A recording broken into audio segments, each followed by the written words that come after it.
Hey guys, in this video, I will show you how to use Monday.com for scheduling. Alright, so let's begin with the video. First things first, make sure you're logged into your Monday.com account.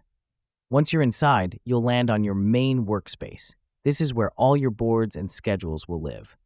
To create a new schedule, look for the plus icon, click on it, and select Board. Monday.com gives you two choices: start from scratch or use one of its ready-made templates. It's best to use a template since it comes with predefined columns and structure. Click Start with a template. Then type Schedule in the search bar or browse through the categories until you find the scheduling options. You'll see multiple templates designed for various needs. For this tutorial, choose the Daily Work Schedule template. Once you've selected it, review the template details and then click Use Template. Monday.com will create a new board based on it, ready for you to customize. From here, you can rename columns, add new ones, adjust due dates, and assign team members. And that's it.